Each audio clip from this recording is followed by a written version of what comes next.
Hello friends, எல்லாருக்கும் good morning. So இன்னைக்கான வீடியோவில் நம்ம என்ன பார்க்க போகிறோம்னா, நம்ம இந்தியாவோட GDP growth. So first time, அதாவது கடந்த 20 வருஷத்தில் இல்லாத ஒரு ஜிடிபி growth நம்ம இயரில் வளர்ந்துருக்கு. ஸோ 2025ஓட Q2 ஜிடிபி growth வந்து 8.2% வந்து ஹையாக இருக்குது. So comparatively US and China இவங்கள விட டபுளாக இருக்கும். நம்ம ஒரு மடங்கு எக்ஸ்ட்ரா நம்மளோட ஜிடிபியில் நம்ம growth காட்டிக்கிட்டு இருக்கோம் குவார்டர் ஆன் குவார்ட்டர். ஸோ இந்த இயர் எண்டு முடியறதுக்குள்ள நம்மளோட ஜிடிபி ஓரளவுக்கு நல்லாவே பர்ஃபார்ம் பண்ணியிருக்கோம் அப்படின்றது எக்ஸ்பெக்டேஷன். நம்மளோட எக்ஸ்பெக்டேஷனே வந்து 6லேருந்து 7க்குள்ளே தான். பட் ஆனால் இங்கே வந்திருக்கிற Q2ஓட ரிசல்ட் பார்த்தீங்கன்னா 8.2. ஸோ இயர் ஆன் இயர் 7.4லேருந்து 7.64 வரைக்கும் இருக்கும் அப்படின்றது ஒரு நிரந்தரமான செயலியாக இருக்குது இன்னைக்கு இதை பார்க்கும்போது. ஸோ இதனால் நம்மளுக்கு என்ன ஆகும் அப்படின்னு பார்த்தீங்கன்னா, so coming Monday so market வந்து ஹையாக மறுபடியும் இன்னொரு ரீச் ஆகிறதுக்கான வாய்ப்பு எக்காச்சக்கமாக இருக்குது. மண்டே வந்து ஓப்பன் ஆயிடுச்சு அப்படின்னா Q2ஓட ஜிடிபி growth-ஐ வச்சு மார்க்கெட்டை நல்லா புஷ் பண்ணி விடுவாங்க. ஸோ இதுதான் இன்னைக்கான மார்க்கெட் நியூஸு. ஸோ ஜிடிபி நல்லாவே இருக்குது, மிஸ் பண்ணாதீங்க. மார்க்கெட் நல்லா போகுன்றது என்னோட புரிதல். இந்த வாட்டி எல்லா ஸ்டாக்கையும் ஏற்றுவாங்கன்னு நினைக்கிறேன். ஸோ எஃப்ஐஎஸும் பேக் ஆனாங்கன்னா ரொம்ப நல்லா இருக்கும். ஸோ நெக்ஸ்ட்டு நியூஸாக என்னன்னு பார்க்க போகிறோம் பார்த்தீங்கன்னா, புட்டின் வந்து நம்ம இந்தியாவுக்கு விசிட் பண்ண போகிறாரு கம்மிங் டிசம்பர் 4th அன்னைக்கு. ஸோ அவளாக வெயிட் பண்ணுவோம். புட்டின் வராங்க. ஸோ கண்டிப்பாக யூஎஸ் டேரிஃப் வந்து ரிலீஃப் ஆகுன்றது என்னோட நம்பிக்கை. ஸோ வெயிட் பண்ணி பார்க்கலாம் என்ன ஆகுது அப்படின்னு சொல்லிட்டு. பட் ஆனால் இவங்க S-400 மிசைல் சிஸ்டம்மை வந்து செக் பண்ணி அதுக்கான பிளான்ஸை நெக்ஸ்ட் growth என்ன பண்ணலாம் அப்படின்றத பற்றி பேச தான் வராங்க. பட் ஆனால் நம்மளோட டேரிஃப் ட்ரம்ப்புக்கு தான் தெரியும்ல. ஸோ எதனா 2 உலக தலைவர்கள் ஒன்றா பார்த்தாங்க அப்படின்னா அவருக்கு அது செட் ஆகாது. ஸோ மோஸ்ட் ஆஃப் டைம் டேரிஃபை வந்து ரிலீஃப் பண்ணுறதுக்கான பாசிபிலிட்டிஸ் நெக்ஸ்ட் மந்தில் ரொம்ப ஹையாக இருக்குது. ஸோ வெயிட் பண்ணி செக் பண்ணி பார்க்கலாம், ஓகேங்களா. அண்ட் இன்னைக்கோட மார்க்கெட் ஸோ நிலவரத்தை பார்ப்போம். First Nifty. ஸோ நிஃப்டியில் பார்த்தீங்கன்னா இன்னைக்கு ஆல் டைம் ஹை போகலை. பட் ஆனால் எக்ஸ்பெக்டேஷன் ஆல் டைம் ஹை போயிருக்கணும். ஒரு 30 பாயிண்டில் மிஸ் ஆகிடுச்சு. ஸோ 30 பாயிண்ட் நம்ம தொட்டிருந்தோம் அப்படின்னா இன்னைக்கு ஒரு புதிய ஆல் டைம் ஹையை தொட்டிருப்போம். பட் ஆனால் பெருசாக ஸ்டாக்ஸில் வந்து நீங்கள் பார்த்தீங்கன்னா நம்மளுக்கு விசிபிலிட்டிஸ் இருக்காது. ஆனால் நல்லா ஒரு ஹை க்ரோத்தாக இருக்காது. நம்மளோடது எல்லாமே போர்ட்ஃபோலியோ ஓரளவுக்கு காலையில் ஒரு ஒரு ஒரு அமௌண்ட் நல்லா வந்திருக்கும். ஆனால் போக போக போக மார்க்கெட் அப்படியே டவுன் ஆகிடுச்சு. ஸோ அதுக்கான ரீசன் நம்ம என்னன்றதை நம்ம பார்ப்போம், நெக்ஸ்ட் பார்ப்போம். பட் ஆனால் ஃபஸ்ட்டு இப்போ பார்க்க வேண்டியது என்ன அப்படின்னா, நீங்கள் முடிஞ்ச அளவுக்கு ஸ்மால் கேப்லேயும் மிட் கேப்லேயும் இருக்கிற உங்களோட இப்போ ஏதாச்சும் நல்ல ஒரு கரெக்ஷனில் இருந்து ஓரளவுக்கு ஹையாக இருக்குது அப்படின்னா நீங்கள் எடுத்துகிட்டு வந்து லார்ஜ் கேப்பில் போடுறது ரொம்ப நல்லா இருக்கும். ஏன்னா வந்து mutual fund, flexi gap funds இவங்க எல்லாருமே இப்போ என்ன பண்ணுறாங்க அப்படின்னா ஸ்மால் கேப்பு மிட் கேப்புக்கு போகாமல் எல்லாருமே லார்ஜ் கேப்பில் வந்து இன்வெஸ்ட்மெண்ட் பண்ணிகிட்டு இருக்காங்க. ஏன்னா வந்து இப்போ ஒரு ப்ரீத்திங் பீரியடில் இருக்குது small cap and mid gap. So நம்மளும் அவங்கள ஃபாலோ பண்ணி நம்மளோட அடுத்த லெவலுக்கு எடுத்துகிட்டு போகணும் அப்படின்னு நம்ம போர்ட்ஃபோலியோ பார்த்தோம் அப்படின்னா நம்ம லார்ஜ் கேப்பில் போகிறது நல்லா இருக்கும். ஏன்னா 29,000 எக்ஸ்பெக்ட் பண்ணுறாங்க ஸோ அனலிஸ்டர்ஸு. ஸோ அதுக்கு லார்ஜ் கேப்பில் இருக்கிற 50 ஸ்டாக்கில் தான் நம்ம வந்து இன்வெஸ்ட் பண்ணால் மட்டும்தான் அதுக்கான வேல்யூபிள் நம்மளுக்கு கிடைக்கும். ஸோ யூஸ் பண்ணிக்கோங்க. நான் லார்ஜ் கேப்பில் இருக்கிற பங்குகளையும் நான் சொல்கிறேன். நீங்கள் அதை வந்து வேலிடேட் பண்ணி உங்களுக்கு தோணுச்சுன்னா மட்டும் இன்வெஸ்ட் பண்ணுங்கள். நான் சொல்கிறேன்றதுக்காக பிளாங்காக போய் இன்வெஸ்ட் பண்ணாதீங்க. ஸோ நிஃப்டி இன்னைக்கு மார்னிங் வந்து டுடே ஹை வந்து பார்த்தீங்கன்னா 28,280.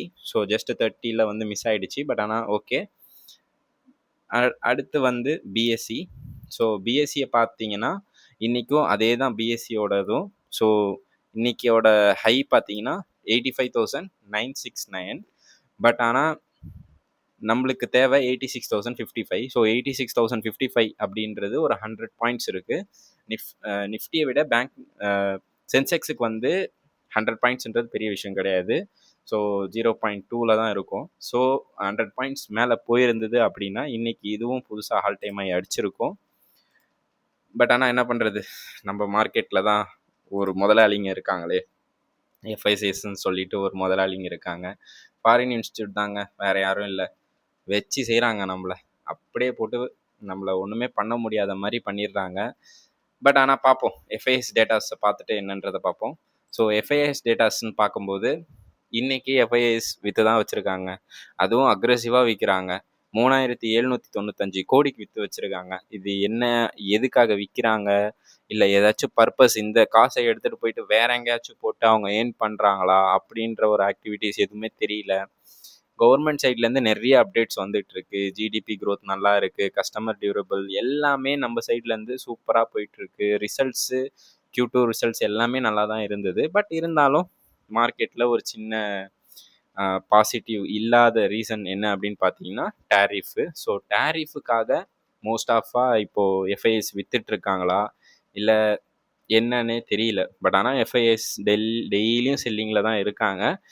அதை நம்மளுக்கு சப்போர்ட் பண்ணுறதுன்னு ஒரே ஒருத்தவங்க தான், அது யாருன்னா நம்ம DAS, but mutual fund. So DAS என்ன பண்ணுறாங்க அப்படின்னா இன்றைக்கி பார்த்தீங்கன்னா 4,148 கோடிக்கு வாங்கி தான் வச்சுருக்காங்க. பட் ஆனால் மார்க்கெட்டை ஏற்ற முடியல. அப்படி ஏன் முடியாது அப்படின்னா அவங்க எல்லாருமே வந்து மியூச்சுவல் ஃபண்ட்ஸில் வழியாக தான் நம்மளுக்கு இன்வெஸ்ட்மெண்ட்டாக எடுத்துகிட்டு வருவாங்க. ஸோ அவங்க அந்த லார்ஜ் கேம்ப்பு எல்லாத்துலேயுமே அவங்க ஸ்ப்ளிட் பண்ணி போடணும். ஸோ அப்படி போடும்போது நம்ம மார்க்கெட்டை சஸ்டெயின் பண்ண வைக்கலாம். இப்போ 4,000 கோடிக்கெல்லாம் விற்றுட்டு எஃப்ஐஎஸ் போகிறாங்க அப்படின்னா அன்னைக்கு வந்து 200-300 பாயிண்ட்ஸ் டவுன் ஆகிருக்கும். பட் ஆனால் நம்ம டிஏஎஸ் இருக்கிறதால மட்டும்தான் சஸ்டெயின் பண்ணுது. இப்போ 30 பாயிண்டில் 50 பாயிண்ட்லலாம் சஸ்டெயின் பண்ணிக்கிட்டு இருக்கிறதுக்கான ரீசன் அதுதான். ஸோ அதனால் நம்ம டிஏஎஸ் வந்து இவ்வளோ வாங்குறாங்க ஆனால் மார்க்கெட் ஏற மாட்டேங்குதுன்றது ரீசன் கிடையாது. இன்றைக்கி ஏறலனாலும் ஃப்யூச்சரில் கண்டிப்பாக ஒரு ஆல் டைம் ஹையை வந்து நல்லாவே ரீச் ஆகும். மியூச்சுவல் ஃபண்டில் போடுற சிப்ஸை வந்து ஸ்டாப் பண்ணாதீங்க, பண்ணிக்கிட்டே இருங்க. Thanks for your mutual fund investment. And next நம்ம பார்க்க போகிறது என்னென்னா ஐபிஓ. ஸோ ஐபிஓவில் மேஷோ உங்களுக்கு எல்லாருக்குமே தெரிஞ்சிருக்கும்னு நினைக்கிறேன். ஸோ இது வந்து நம்ம அந்த ஃப்ளிப்கார்ட், அமேசான் மாதிரி இது ஒரு ஆன்லைன் ஷாப்பிங்கு. ஸோ இவங்க வந்து லிஸ்டிங் ஆகுறாங்க. ஸோ December 4 வந்து December 3 வந்து ஐபிஓ வெளியே வருது. ஸோ இதில் நீங்கள் அப்ளை பண்ணணுன்னு நினச்சிங்கன்னா உங்களோட ஃபினான்ஷியல் பர்சனை வந்து கேட்டு அதுக்கப்புறம் இதை அனலைஸ் பண்ணி பண்ணுங்கள். ஏன்னா ஆஃபர் ஃபார் சேல்ஸில் தான் அதிக குவான்டிட்டி ஆஃப் ஈக்விட்டி ஃபண்ட்ஸ் வந்து போக போகுது. ஸோ சேஃபாக பண்ணுங்கள். இது ப்ரைஸ் பேண்ட் வந்து 150 to 170 தான் வச்சுருக்காங்க. அப்படி இல்லை, ஆனால் இவங்க இன்னும் லாஸ் மேக்கிங் கம்பெனி தான். உங்களுக்கு ஐபிஓ அலோகேட் ஆனாலுமே நீங்கள் ஒரு 4 to 5 years வந்து ஹோல்ட் பண்ணிங்கன்னா நல்ல ஒரு ப்ராஃபிட் பார்க்கலாம். ஸோ இது எல்லாமே வந்து இது ஊக்குவிக்கிற மாதிரி. ஸோ இந்தியாவோட ஸ்மால் கம்பெனிலேருந்து பிக்கஸ்ட் கம்பெனியாக மாற போகிற கம்பெனிஸ் இந்த மேஷோ, அப்புறம் ஓலா எல்லாமே. ஸோ அதனால் வந்து பார்த்து இன்வெஸ்ட் பண்ணுங்கள். நெக்ஸ்ட்டு வந்து நம்ம பார்க்க போகிறது என்னென்னா ஸ்டாக்ஸு. ஸோ இன்னைக்கான ஸ்டாக்ஸ் நம்ம பார்க்க போகிறது எல்என்டி. ஸோ எல்என்டியோட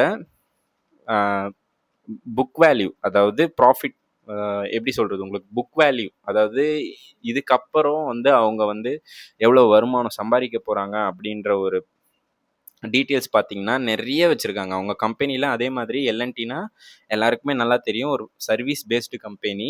அதே மாதிரி நல்ல சர்வீஸ் கொடுப்பாங்க. அவங்களோட ப்ராஜெக்ட்ஸ் எல்லாம் பார்த்தீங்கன்னா இன்னும் ஒரு 20 yearsக்கு அவங்க கையில் ப்ராடக்ட்ஸ் இருக்குது. ஸோ அதனால் இவங்க வந்து வளரக்கூடிய கம்பெனி தான். ஆனால் இன்றைக்கி அண்டர் வேல்யூவில் இருக்காங்க. அண்டர் வேல்யூனா இந்த ஸ்டாக்குக்கும் இந்த பிஇக்கும் நீங்கள் வெரிஃபை பண்ணும்போது இது கொஞ்சம் அண்டர் வேல்யூடாக தான் இருக்குது. டிவிடெண்டும் நல்லா கொடுப்பாங்க, 1.26 வரைக்கும் டிவிடெண்ட் தராங்க. ஸோ இதை வந்து நீங்கள் ஹோல்ட் பண்ணணுன்னா 5 yearsக்கு ஹோல்ட் பண்ணலாம், நல்லாவே இருக்கும் ஸ்டாக்கு. டபுள் த ரிட்டன் அப்படின்னு சொல்லுவாங்கல்ல, ஸோ அதை இது கொடுக்கும் கண்டிப்பாக. ஸோ அதனால் லாஸ்ட்டு 3 yearsல பார்த்தீங்கன்னா 500 rupees கொடுத்துருக்கு. லாஸ்ட்டு 5 years நீங்கள் ஹோல்ட் பண்ணியிருந்தீங்க அப்படின்னா குறைஞ்சபட்சம் 2,500லேருந்து 3,000 வரைக்கும் இது கொடுத்துருக்கோம். So please make investment not a trade. So என்னோட அட்வைஸ் என்னென்னா, ட்ரேட் பண்ணாதீங்க. ட்ரேட் பண்ணுறதால நம்மளுக்கு டெய்லி நம்ம அதில் பண்ணும்போது நிறைய இஷ்யூஸ் வரும். ஸோ டெய்லி நம்மளால் ஏர்ன் பண்ணவும் முடியாது. விடுற அன்னைக்கு பெருசாக விட்டுட்டு ஏர்ன் பண்ணுற அன்னைக்கு ரொம்ப சின்னதாக ஏர்ன் பண்ணுவோம். ஸோ அதனால் ப்ளீஸ் ட்ரேட் பண்ணாதீங்க. முடிஞ்ச அளவுக்கு இன்வெஸ்ட் பண்ணுங்கள், வெயிட் பண்ணுங்கள். நம்மளோட காசு டபுள் த ரிட்டர்ன் கிடைக்கணும் அப்படின்னா சில கம்பெனிஸ் எல்லாம் நான் வந்து லிஸ்ட் எடுத்து வச்சுருக்கேன். ஸோ அதில் one of the company L and T. So எல்என்டியில் நீங்கள் கண்டிப்பாக இன்வெஸ்ட் பண்ணுங்கள். 5 இயர்ஸ் ஹோல்ட் பண்ணுங்கள். ஓகேங்களா? உங்கள் ஃபினான்ஷியல் அட்வைசர்கிட்ட கேட்டு கன்சல்டேட் பண்ணிவிட்டு அதுக்கப்புறம் எல்என்டிக்கு எடுங்க.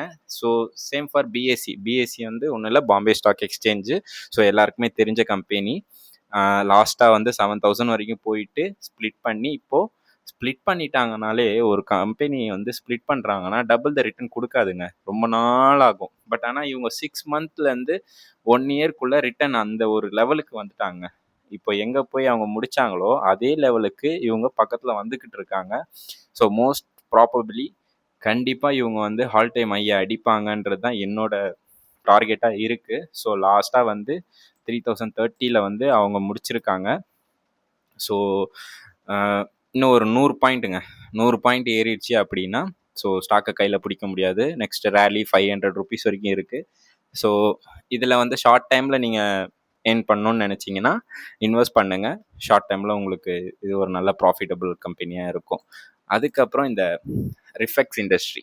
ஸோ இந்த இண்டஸ்ட்ரியை பார்க்கணும் அப்படின்னா இது என்ன கம்பெனி அப்படின்னு உங்களுக்கு தெரிஞ்சால் தான் இதில் இன்வெஸ்ட் பண்ணுவீங்க. ஸோ இப்போ நம்ம கார்ப்பரேஷன் இருக்கும். ஸோ அவங்க வந்து ஒரு கார்ப்பரேட்டில் வந்து கான்ட்ராக்ட் கொடுப்பாங்க. அந்த கான்ட்ராக்டில் இருந்து நம்மளுக்கு அவங்க என்ன பண்ணுவாங்கன்னா, இந்த பயோ பிளாஸ்டிக்கு, பயோ கெமிக்கல்ஸ் அந்த மாதிரி தேவையில்லாத பொருளெல்லாம் ரீஃபில் பண்ணி அதை வந்து சேல்ஸ் பண்ணுவாங்கள்ல. ஸோ அந்த மாதிரி கம்பெனி தான் இது. வந்து ஒரு நல்ல புக் வேல்யூ வச்சுருக்கிற கம்பெனி, நல்ல டிவிடெண்ட் ஹீல்ட்ஸு எல்லாமே நல்லா இருக்கும். ஸோ இந்த கம்பெனியோட ப்ராஃபிட்டுன்னு பார்த்தீங்க அப்படின்னா கிராஜுவலாக இன்க்ரீஸ் தான் ஆகிட்டு இருக்கு. ஸோ அதே மாதிரி இயர் ஆன் இயரும் நல்ல ஒரு க்ரோத் இருக்குது. ஸோ புக் ஆர்டரு நிறைய வச்சுருக்காங்க இவங்க. ஸோ இவங்க வந்து அண்டர் ரேட்டட் வேல்யூவில் தான் போயிட்டுருக்காங்க. ஸோ இதில் இன்வெஸ்ட் பண்ணி ஒரு 2 வருஷம் வெயிட் பண்ணிங்க அப்படின்னா உங்களுக்கு டபுள் த ரிட்டர்ன் கிடைக்கும். ஸோ ஸ்டாக் ப்ரைஸும் ரொம்ப கம்மியாக இருக்குது, மிஸ் பண்ணிடாதீங்க.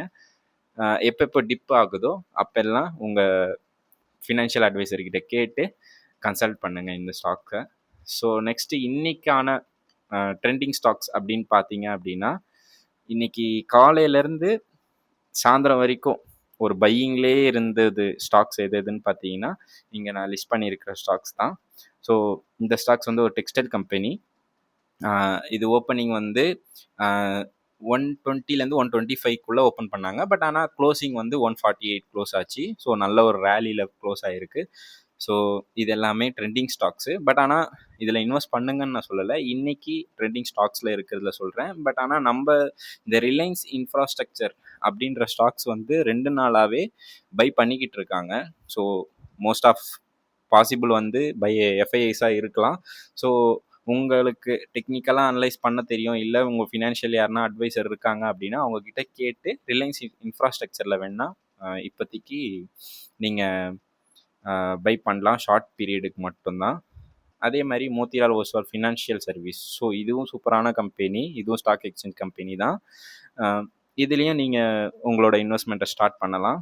ஸோ நான்லாம் பார்க்கும்போது இது 600ல் இருந்ததுங்க, அன்றைக்கே வாங்கியிருக்கலாம் அப்படின்லாம் தோணியிருக்கும். பட் ஆனால் சரி நான் இன்னும் இறங்கும்னு சொல்லி நான் நிறைய மிஸ் பண்ணியிருக்கேன். அந்த மாதிரி மிஸ் பண்ண கம்பெனி தான் இந்த Motilal Oswal financial service. So நீங்களும் அதை மிஸ் பண்ணாதீங்க. ஸோ மறுபடியும் ஹால் டைம் ஐ பக்கத்தில் இருக்குது மோத்திலால் ஓஸ்வால்.